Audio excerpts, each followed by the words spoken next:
Preparing for a technical interviews at Infosys interview? You've reached Candy Mentor, and this video is for you. We'll walk through 20 key questions you're likely to face. For each question you'll see a sample answer followed by the key points to cover. Subscribe, like, and share, and drop a topic request in the comments. Question 1. Explain polymorphism and its types with a practical example. Polymorphism lets one interface represent different implementations.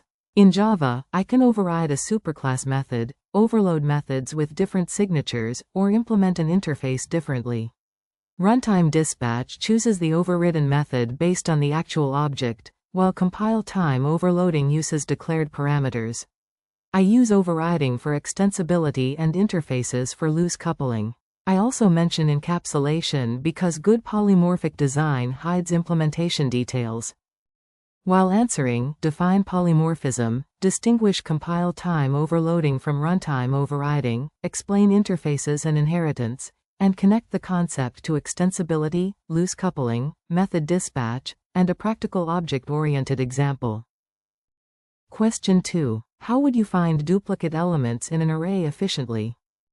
I would scan the array once while maintaining a hash set.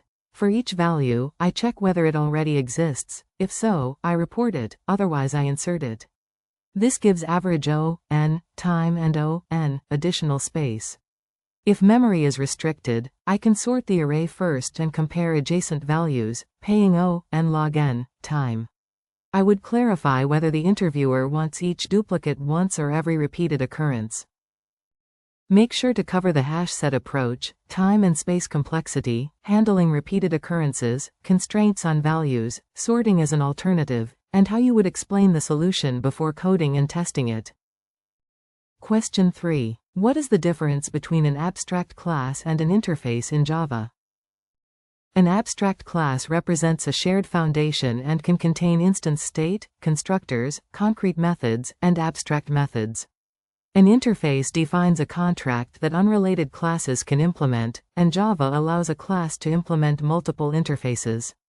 I choose an abstract class when subclasses share implementation or lifecycle behavior. I choose an interface for capabilities such as payable or serializable. Default methods add reusable behavior, but interfaces should remain focused. In your answer, compare inheritance rules, constructors, state, method implementations, default methods, multiple inheritance, design intent, and examples showing when an interface or abstract base class is more appropriate. Question 4. How would you reverse a linked list, and what edge cases would you test? I initialize previous as null and current as the head.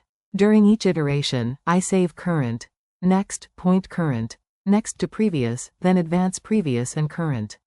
When current becomes null, previous is the new head. The iterative solution runs in O, n, time and O, 1, space. I test an empty list, a single node, 2 nodes, and a normal list. Recursion is elegant, but it consumes call stack space. Be sure to mention iterative pointer manipulation, previous current next references, the recursive alternative, O, n, time and O, 1, space, empty and single node lists, and avoiding lost links during traversal. Question 5. What are ACID properties, and why do they matter in database transactions? ACID properties make transactions reliable.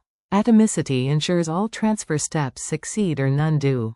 Consistency preserves database rules, such as a non-negative balance.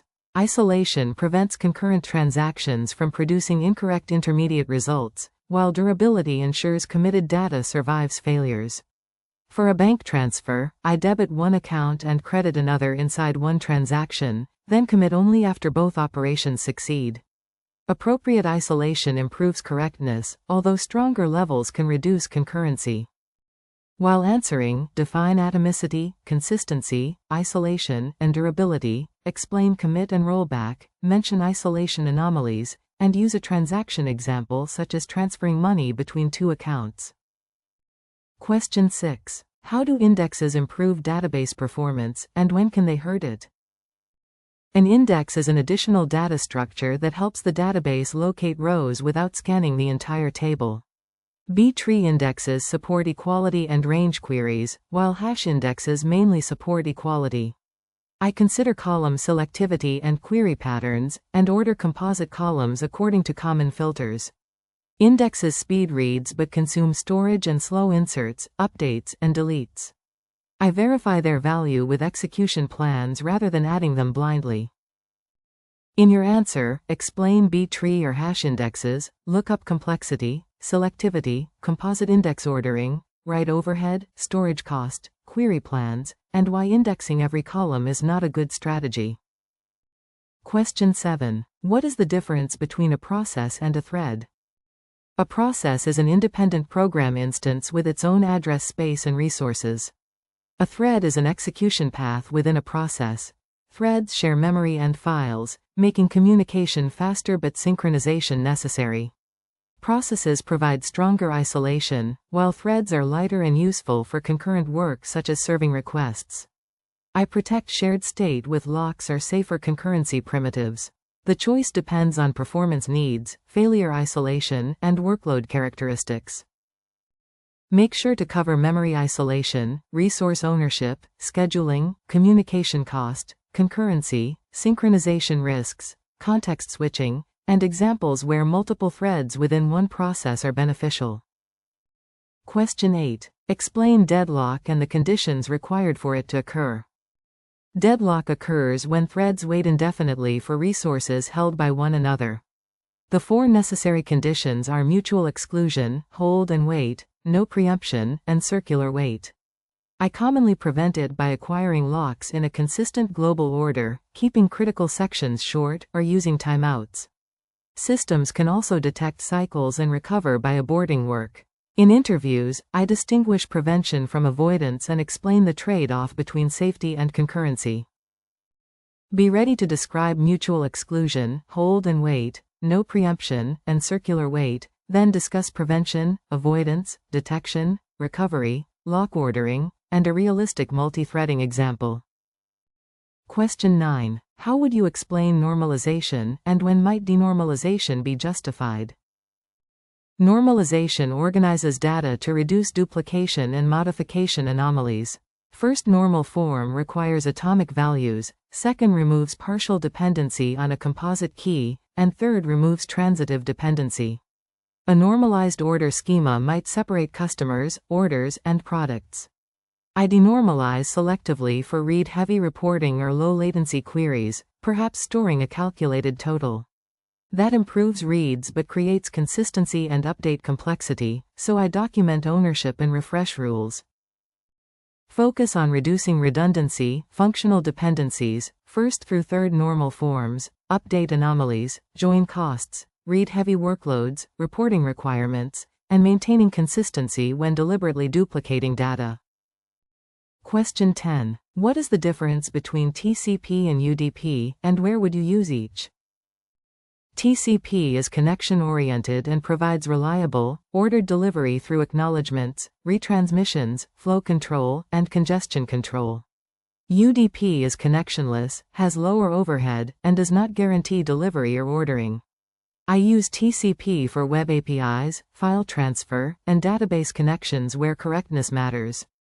I use UDP for DNS, live media, gaming, or voice, where latency matters and the application can tolerate loss or implement selective recovery. In your answer, compare connection setup, reliability, ordering, flow control, congestion control, overhead, latency, and practical use cases such as HTTP services, streaming, DNS, gaming, or voice communication. Question 11. How would you design a URL shortener at a high level? I would expose a create endpoint that stores the original URL and returns a unique short code, plus a redirect endpoint that resolves the code. A distributed ID or base62 encoding can generate keys without collisions. I would cache popular mappings, place the service behind load balancers, and use replicated storage. Expiration, rate limiting, malware checks, and click analytics are important. Redirect reads dominate, so I optimize that path independently. While answering, cover API design, unique key generation, collision handling, database schema, caching, redirects, expiration, scalability, analytics, abuse prevention, and availability versus consistency considerations. Question 12. What is the difference between stack and queue, and where are they used? A stack follows last in, first out order, so push and pop happen at the same end. A queue follows first in, first out order, so elements leave in arrival order. Stacks support function calls, undo operations, expression evaluation, and depth first search. Queues support scheduling, buffering, breadth first search, and request processing. With linked or array-based implementations, insertion and removal can be O(1) when the correct end is maintained. Be sure to explain LIFO and FIFO behavior, core operations and complexities, implementation choices, traversal applications, buffering, recursion, and examples demonstrating why one structure fits a problem better. Question 13. How would you detect whether a linked list contains a cycle? I use Floyd's algorithm with slow-moving 1 step and fast-moving 2 steps. If fast or fast, next becomes null, the list is acyclic. If the pointers meet, a cycle exists. To find its entry, I reset one pointer to the head and move both 1 step at a time. Their next meeting point is the cycle start. This requires O(n) time and O(1) extra space, unlike a visited set. Mention Floyd's slow and fast pointer algorithm, why meeting proves a cycle, O(n) time and O(1) space, null termination, and how to locate the cycle's starting node if requested. Question 14. What is garbage collection, and how does it affect application performance? Garbage collection automatically reclaims heap objects that are no longer reachable from application routes. Modern runtimes commonly use generational collection because young objects often die quickly, while long-lived objects move to older generations. Collection improves safety but can consume CPU and introduce pauses. I still close files, sockets, and database connections explicitly because they are not ordinary memory. Performance tuning starts with allocation profiling and retaining only necessary references. In your answer, explain unreachable objects, heap generations, mark and sweep or compacting collection, pauses, memory leaks through retained references, tuning considerations, and why explicit resource cleanup still matters. Question 15. How would you improve the time complexity of a nested loop solution? I first identify what the inner loop repeatedly searches or calculates. For example, checking whether two numbers sum to a target can change from O(n)² to O(n) by storing previously seen values in a hash set. Sorting may enable a two-pointer O(n) log n solution with less auxiliary memory. I compare time, space, and input constraints, then test duplicates, negative values, empty inputs, and cases that previously caused worst-case behavior. Make sure to discuss recognizing repeated work, hash maps and sets, sorting, two-pointers, binary search, prefix sums, complexity analysis, memory trade-offs, and validating that the optimized algorithm preserves correctness. Question 16. What is the difference between checked and unchecked exceptions in Java? Checked exceptions are verified by the compiler, so code must catch them or declare them, typically for recoverable conditions such as file or database failures. Unchecked exceptions extend runtime exception and usually indicate programming errors, such as invalid arguments or null access. I catch exceptions at a boundary where recovery or logging is meaningful, preserve the original cause, and avoid catch-all blocks. Finally, blocks or try with resources ensure cleanup. Cover compiler enforcement, exception versus runtime exception, recoverable versus programming errors, try catch finally, throws declarations, custom exceptions, and avoiding overly broad catches that hide defects. Question 17. How would you test an API endpoint before releasing it? I begin with the API contract, method, path, request schema, status codes, and response fields. I test valid requests, missing or malformed data, boundaries, duplicate submissions, authentication, authorization, and dependency failures. Integration tests verify database and downstream behavior, while performance tests measure latency and throughput under realistic load. I automate repeatable checks in C, isolate test data, and confirm logs and metrics are useful without exposing sensitive information. In your answer, include functional, boundary, negative, authentication, authorization, contract, integration, performance, and regression testing, plus test data isolation, observability, and automation in the delivery pipeline. Question 18. Describe the software development lifecycle and your role in it. The SDLC moves from requirements and design through development, testing, deployment, and maintenance. In an agile team, these activities repeat in short iterations with feedback. My role includes clarifying acceptance criteria, estimating work, designing maintainable solutions, writing tested code, reviewing peers' changes, and supporting releases. I also monitor production behavior and fix defects. Strong engineers treat communication, documentation, and risk management as part of delivery, not administrative extras. Be ready to explain requirements, design, implementation, testing, deployment, maintenance, agile iterations, code reviews, documentation, defect tracking, stakeholder communication, and how you contribute beyond writing code. Question 19. How would you explain your project, and what technical challenge did you solve? I explain the project in this order: problem, users, architecture, my contribution, and measurable outcome. For example, I might describe building a Spring Boot service with PostgreSQL and Redis, then explain how caching reduced repeated reads and improved response time. I highlight one difficult issue, such as stale data, and explain diagnosis, correction, and tests. I am clear about what I personally implemented and what the team delivered collectively.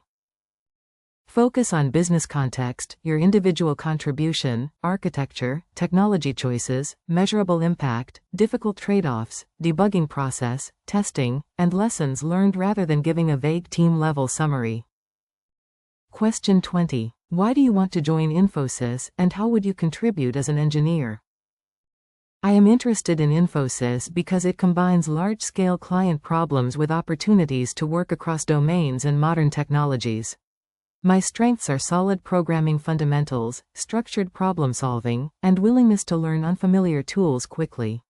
I can contribute through clean implementation, reliable testing, clear communication, and ownership of production issues. I also value feedback and collaboration, which are essential when delivering maintainable solutions for different clients and business contexts.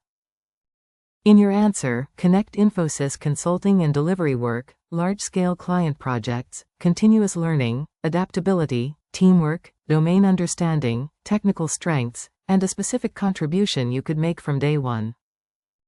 If you are still with us, congratulations. You are much ahead of the rest and serious about preparing for your interview. We hope we were able to add value to your preparation and create some helpful content. Do not forget to like and share this video. Your small act can do great things for us.